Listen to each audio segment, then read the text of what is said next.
بالکل ایک ذمہ دار بچے کی طرح دانت صاف کر رہا تھا جب اچانک دادی جان کی چیخ سنائی دی۔ دادی جان غصے میں باتھ روم میں بول رہی، ایان یہ ٹوتھ پیسٹ اتنا مرچوں والا کیوں ہے؟ میرا منہ جل رہا ہے۔ ایان گھبرا کر اندر آتا ہے، مرچوں والا؟ یہ تو بس پودینے جیسا ہے۔ دادی یہ پودینہ نہیں مرچ ہے، میرے مسوڑے رو رہے ہیں۔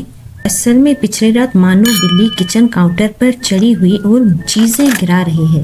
لال مرچوں والا پیسٹ ٹوتھ برش کپ میں گر جاتا ہے، اصلی ٹوتھ پیسٹ شیلف کے پیچھے گر جاتا ہے۔ ایان ہاتھ میں مرچوں والا ٹیوب لے کر حیران، دادی لگتا ہے آپ نے لال مرچ کے پیسٹ سے دانت صاف کر لیے ہیں۔ دادی جان کی آنکھیں کھل جاتی ہیں، وہ ہاتھ میں لسی کا گلاس لیے بیٹھی ہے اور فائر بریگیڈ کی طرح کلی کر رہی ہے۔ مانو آرام سے چلتی ہوئی آتی ہے اور میاؤں کرتی ہے۔ ایان مانو سے کہتا، یہ سب تمہاری ہی حرکت ہے بھائی۔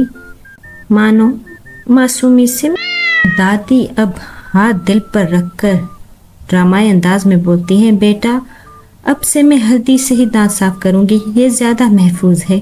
ایان سنجیدگی سے سر ہلاتا ہے اور مانو بلی اصل ٹوتھ پیسٹ چاٹ رہی ہوتی ہے، اور یوں مانو کے دانت گھر میں سب سے زیادہ صاف ہو جاتے ہیں۔